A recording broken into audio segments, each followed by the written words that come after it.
মসজিদ থেকে নামাজ শেষে বাড়ি ফেরার পথে ভরা বাজারে খুন হলেন সেনারুল শেখ বয়স 52 নামে এক ব্যক্তি বলে খবর পাওয়া গেছে। তার বাড়ি ফরাক্কা থানার খোদাবন্দপুর এলাকায়। সেনারুল শেখকে চাকু দিয়ে এলোপাথারি কুপিয়ে খুন করা হয়। খুনে অভিযুক্ত ব্যক্তির নাম হাজিকুল ইসলাম। খুনিকে গ্রেপ্তার করা হয়েছে বলে ফরাক্কা থানার পুলিশ জানিয়েছে। ঘটনাকে কেন্দ্র করে এলাকা জুড়ে চাঞ্চল্য এবং শোকের ছায়া লক্ষ্য করা গেছে। খুনে অভিযুক্ত ব্যক্তির সর্বোচ্চ সাজার দাবি উঠেছে মৃতের পরিবারের সদস্যদের পক্ষ থেকে। মৃত সেনারুল শেখের ভাই দেলদার শেখ জানিয়েছেন, রবিবার সন্ধ্যেবেলার দিকে তার দাদা মেয়ের বাড়ি জামতলা মরে যান। তারপরে সেনারুল শেখ বাড়ি ফেরার পথে অর্জুনপুরের কাছে একটি মসজিদে এশার নামাজ আদায় করেন।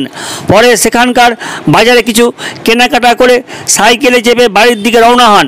সূত্রের খবর, সাইকেলে চাপতেই অভিযুক্ত আততায়ী সেনারুল শেখের গলার উপরে প্রথমে চাকুর কোপ বসায়। আঘাত পেয়ে সাইকেল থেকে পড়ে যেতেই সেনারুল শেখকে আরও কয়েকবার কোপানো হয়। এদিকে অতর্কিত এমন ঘটনা ঘটতেই বাজারের লোকজন ছুটে এসে অভিযুক্ত হাজিকুল ইসলামকে ধরে ফেলে। পরে খবর পেয়ে ঘটনাস্থলে ছুটে আসে ফরাক্কা থানার পুলিশ। প্রথমে আটক, পরে গ্রেপ্তার করা হয় হাজিকুল ইসলামকে। স্থানীয়রা জানিয়েছে, অভিযুক্ত হাজিকুল ইসলামের বিরুদ্ধে এর আগেও একাধিক ব্যক্তিকে ছুরিকাঘাত করার অভিযোগ রয়েছে। এদিকে খুনের ঘটনার পরেই অভিযুক্তের পরিবারের লোকজনও ঘর ছাড়া হয়ে অন্যত্র গা ঢাকা দিয়েছে বলে স্থানীয় সূত্রে জানা গেছে। একটা চাকু মেরে একজন বয়স্ক লোককে খুন করা হয়েছে। ওনার নাম হচ্ছে সেনারুল শেখ, বাড়ি হচ্ছে ওনার খোদাবন্দপুর।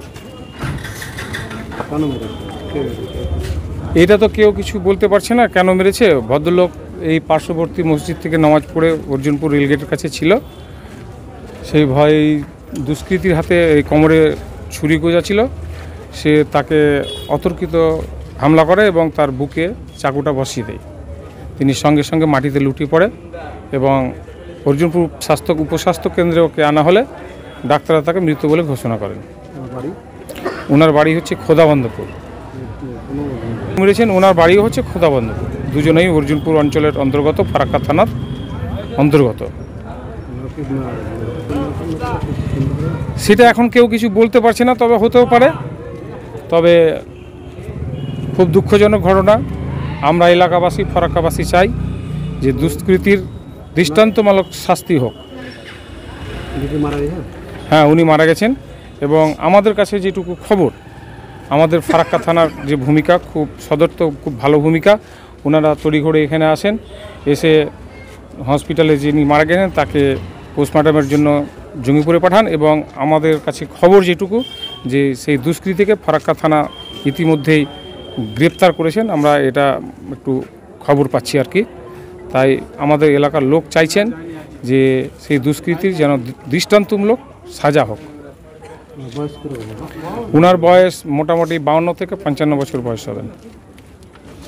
উনি এখানে একটা পাতা তামাকের দোকান ছিল ওখানে অর্জুনপুরে, সেই পাতা তামাকের বিক্রি করতেন আর কি। না, ওটা এখনও কিছু জানা যায়নি। এখন তদন্ত সাপেক্ষ ব্যাপার। না, ওটা আমরা এখনও কিছু বলতে পারবো না। এটা তদন্ত সাপেক্ষ ব্যাপার।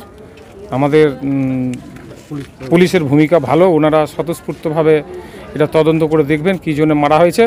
এবং এলাকার লোক, আমরা পুলিশ প্রশাসনের উপরে খুব খুশি যে ওনাকে খুব দ্রুত ধরে ফেলেছে আসামিকে। আমাদের একটাই কথা, যে দুষ্কৃতী তার যেন দৃষ্টান্তমূলক শাস্তি হয়। এটা এলাকার লোক, ফারাক্কাবাসী, অর্জুনপুরবাসী সবাই কিন্তু সেটাই চাইছে। অর্জুনপুর হসপিটালে নিয়ে আসা হয়েছিল। এখানে ডাক্তাররা মৃত বলে ঘোষণা করেন। চাকু দিয়ে বুকে মেরেছে। আমার নাম হচ্ছে মোহাম্মদ লুৎফুল হক। আমি জঙ্গিপুর সাংগঠনিক জেলা টিএমসির সেক্রেটারি এবং প্রাক্তন ব্লক সভাপতি ফারাক্কা।